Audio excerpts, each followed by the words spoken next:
Šį kartą mūsų kelias veda į Gelgaudiškį, nedidelį miestą ant vaizdingo Nemuno kranto, kur istorija juntama kone kiekviename žingsnyje. Čia mūsų laukia vienas didžiausių dvarų Lietuvoje, senas parkas, įspūdingi Nemuno vaizdai, na ir žinoma ne viena įdomi praeities istorija. Tad leidžiamės į kelionę po Gelgaudiškį ir pasižiūrėkime, kuo šis Suvalkijos kampelis gali nustebinti.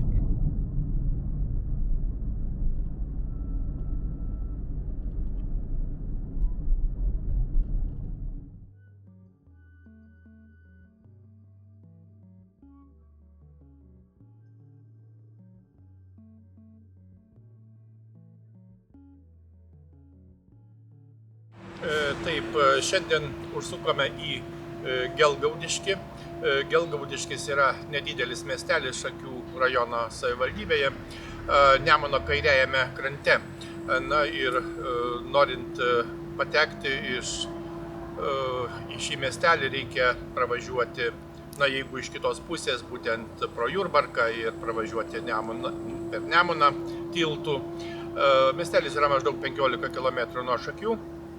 Yra nedidelis miestelis, tačiau savotiškai įdomus. Archeologiniai, pavyzdžiui, tyrimai rodo, kad čia jau gyventa maždaug nuo 5 amžiaus. Miestelis šiaip jau garsėja dvaru, būtent Gelgaudiškio dvaras. Ir tikėtina, kad jį žino beveik visi, todėl kad šiame dvare buvo filmuojamas gana garsus lietuviškas filmas Tadas Blinda. Būtent šioje dvaro sodyboje. Taip kad tikrai šiuo požiūriu tikrai garsi, įdomi vieta. Be abejo, miestelyje yra švietimo institucijos, būtent yra mokykla, yra ikimokyklinio ugdymo įstaiga, yra šaltinio ugdymo centras. Be abejo, yra bažnyčia, parduotuvės, seniūnija ir visa kita, ko reikia. Mes kaip visuomet apžiūrėsime, pasivaikščiosime, ir apie svarbiausius, įdomiausius dalykus be abejo papasakosime, juk pažinti Lietuvą visada įdomu ir smagu.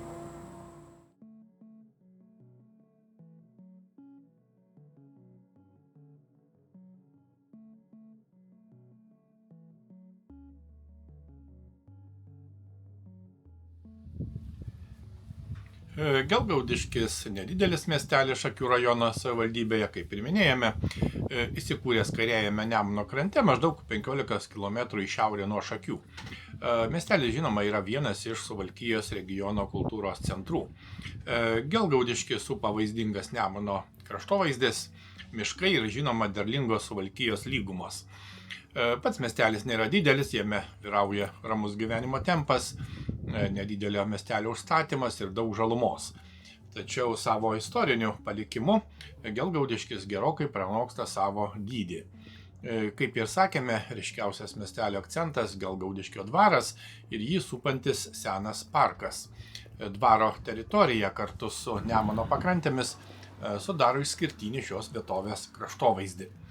Gelgaudiškio istorija siekia ne vieną šimtmetį, o archeologiniai radiniai rodo, kad žmonės šiose apylinkėse gyveno dar gerokai prieš susiformuojant dabartiniam miesteliui.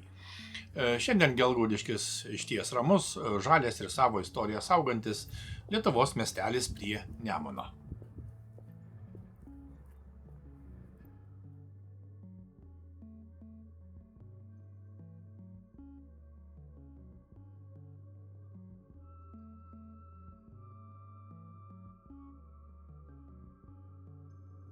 Miestelyje, žinoma, yra kultūros centras, tai viena svarbiausių miestelio bendruomenės susibūrimo vietų.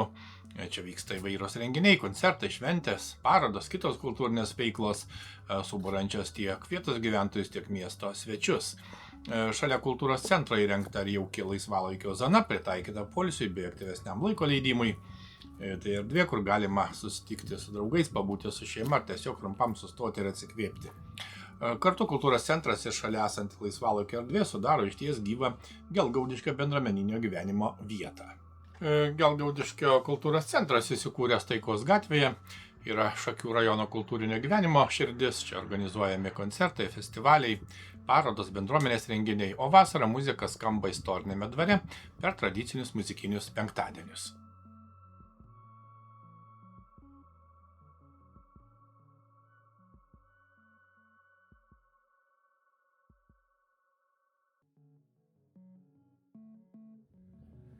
Miestelėje veikia ikimokyklinio ugdymo įstaiga, vaikų lopšelis darželis Eglutė, kuris yra Šakių rajono Gelgaudiškio pagrindinės mokyklos ikimokyklinio ugdymo skyrius.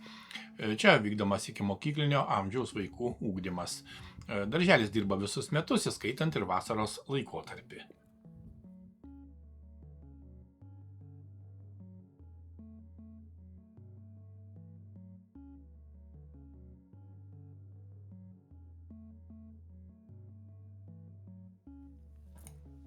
Gelgaudiškio dvaro istorija siekia kelis šimtmečius.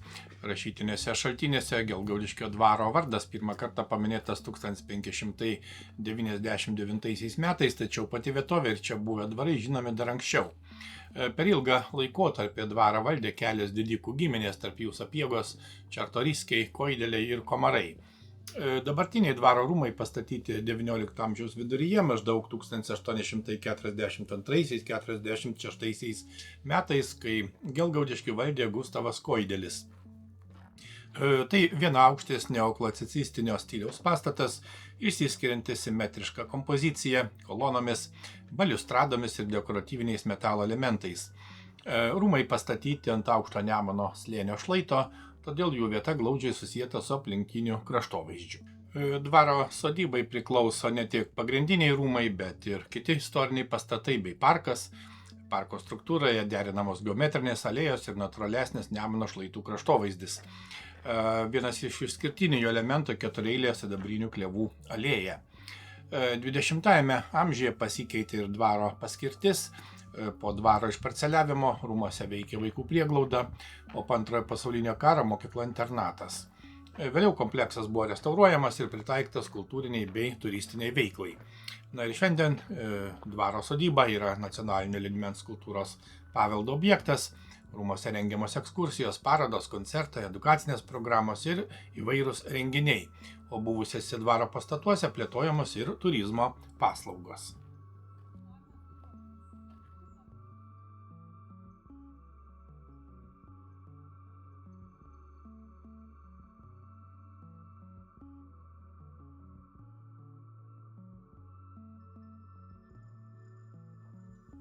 Gelgaudiškio dvaro parkas užima apie 118 hektarų plotą ir yra vienas didžiausių dvarų parkų Lietuvoje. Jo teritorijoje išlikę seni medžiai, istorinės alėjos, proskynos bei įvairios introdukuotos augalų rūšys. Parko reljefą formuoja Nemuno slėnio šlaitai, todėl čia savotiškai susilieja istoriškai suformuota parko struktūra ir natūralus kraštovaizdis.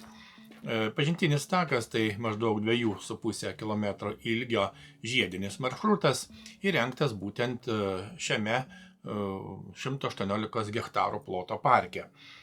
Jis prasideda prie dvaro rūmų ir veda per senąjį parką bei kalvotą Nemuno pašlaitės mišką. Maršrute įrengti laiptai, tilteliai ir poilsio vietos. Vienas iš išskirtinių parko objektų žvaigždė vadinama aikštelė, nuo kurios 8 kryptimis driekiasi takai ir proskynos. Taigi, keliaujant pažintiniu taku, galima susipažinti tiek su istorinė dvaro parko planine struktūra, tiek su Nemuno šlaitams būdinga augmenija ir reljefu. Pažintinis takas parke įrengtas 1999, o 2000 jau buvo pilnai funkcionuojantis.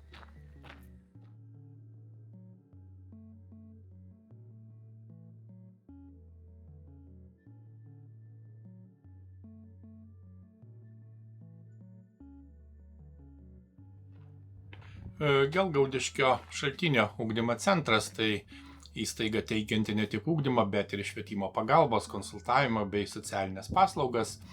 Centre vykdomas ikimokyklinis, priešmokyklinis, pradinis, pagrindinis ir socialinių įgūdžių ugdymas. Taip pat teikiamos dienos užimtumo bei trumpalaikės ir ilgalaikės socialinės globos paslaugos suaugusiems asmenims su negalia. Svarbi centro veiklos dalis čia veikiančios socialinės dirbtuvės. Jos įkurtos siekiant mažinti žmonių su negalia socialinę atskirtį, stiprinti jų savarankiškumą ir sudaryti geresnės galimybės ateityje įsidarbinti atviroje darbo rinkoje. Dirbtuvėse dalyviai ugdo bendruosius ir specialiuosius darbinius įgūdžius, atlikdami konkrečias praktinės užduotis. Čia gaminami įvairūs keramikos dirbiniai, siuvami daugkartinio naudojimo krepšiai, dėkliukai, dirbama su antrinėmis žaliavomis. Taip pat atliekami medžio graviravimo ir pjaustimo darbai, gaminami suvenyrai, rakto pakabukai, magnetukai, žaislai bei mokymosi priemonės. Dalis gaminių kūriama ir pagal individualius užsakymus. Todėl Šaltinio ugdymo centras apjungia švietimo ir socialinės funkcijas, o socialinės dirbtuvės suteikia galimybę žmonėms su negale praktiškai lavinti darbinius įgūdžius ir aktyviau dalyvauti bendruomenės gyvenime. Nuo 2023 metų centras veikia kaip regioninis specialiojo ugdymo centras, teikiantis švietimo pagalbos, konsultavimo ir socialinės paslaugas 9 pietų ir vakarų Lietuvos savivaldybėms.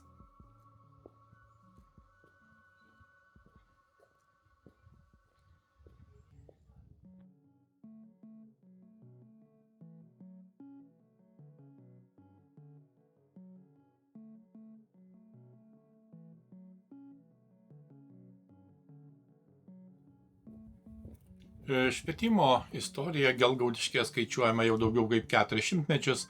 1620-aisiais čia įsteigta pirmoji Zanavykijos mokykla, o 1833-aisiais pradėjo veikti parapinė mokykla.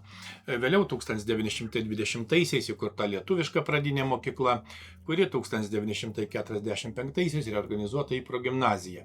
1952-aisiais ji tapo vidurinė mokykla, o nuo 1966 pradėjo veikti dabartinėme mokyklos pastate.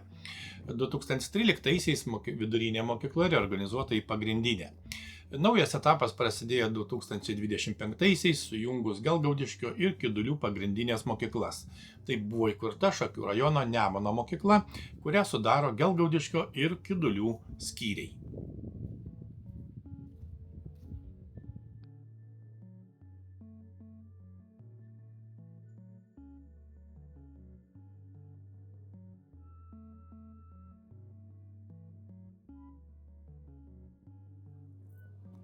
Vienas svarbiausių Gelgaudiškio sakralinės architektūros objektų – Šventojo kryžiaus išaukštinimo bažnyčia. Jos istorija prasideda XVI amžiuje. Apie 1578 Gelgaudiškio dvaro savininkas Povilas Sapiega čia pastatė pirmąją medinę bažnyčią, kuri tuo metu buvo Zapiškio parapijos filija. Vėliau medinės bažnyčios buvo nekartą perstatomos. 1691 metais iškylo naujas pastatas, o dar viena bažnyčia pastatyta XVIII amžiaus pabaigoje. 1864 tuometinė medinė bažnyčia sudegė. Po 2 metų pradėta statyti dabartinė mūrinė šventovė, o darbai užbaigti 1868. Bažnyčia pastatyta neogotikiniu stiliumi, kuriam būdingos vertikalios architektūros linijos, smailiaakriai, arkiai langai, raudonų plytų mūras ir aukštas pagrindinio fasado bokštas. Bažnyčia ilgainiui tapo neatsiejama Gelgaudiškio urbanistinio ir bendruomeninio gyvenimo dalimi.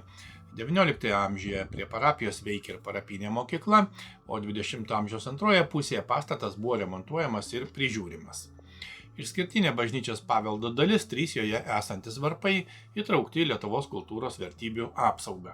Šiandien bažnyčia priklauso Vilkaviškio vyskupijos Šakių dekanatui ir išlieka veikianti Gelgaudiškio katalikų parapijos bažnyčia.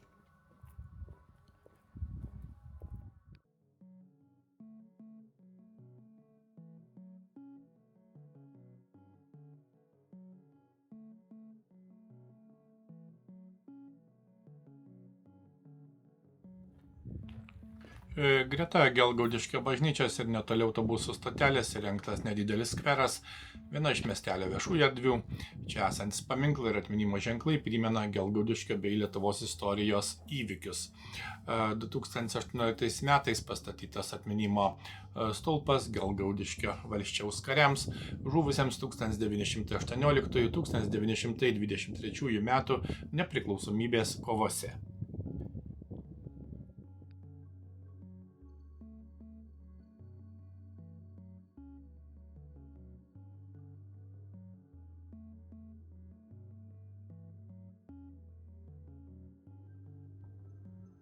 Gelgaudiškio ambulatorija taip pat svarbi miestelio pirminės sveikatos priežiūros grandis, teikianti medicinos paslaugos vietos ir aplinkinių gyvenviečių gyventojams. 2023 metais ambulatorija buvo reorganizuota ir prijungta prie Šakių pirminės asmens sveikatos priežiūros centro. Na ir be abejo, tai leidžia gyventojams pagrindinės pirminės sveikatos priežiūros paslaugos gauti savo gyvenamoje vietoje, nevykstant į Šakius.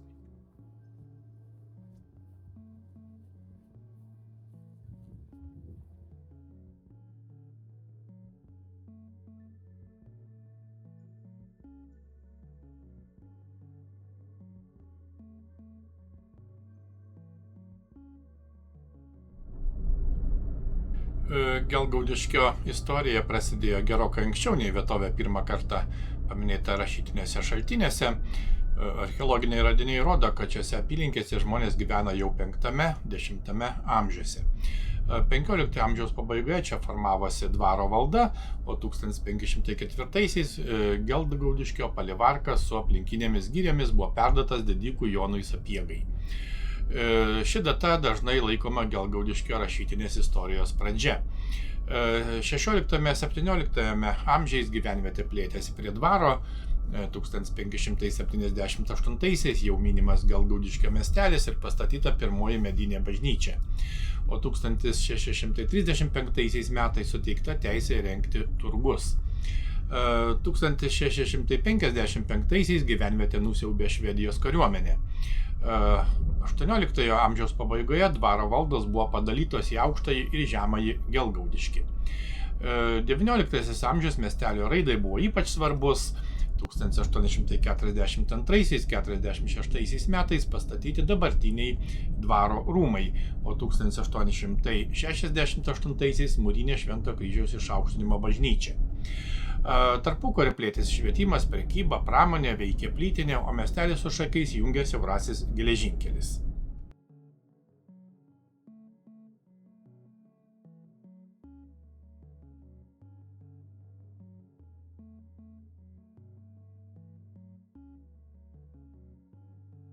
Gelgaudiškis nedidelis, tačiau turtinga istorija ir savitą tapatybę išlaikęs miestelis prie Nemuno. Dvaras, parkas, bažnyčia, bendruomenės erdvės ir šiandien veikiantis centrai liudija skirtingus jo raidos laikotarpius. Čia praeitis išlieka svarbia dabartinio miestelio gyvenimo dalimi. Iki kitų įdomių ir puikių kelionių po Lietuvą ir ne tik.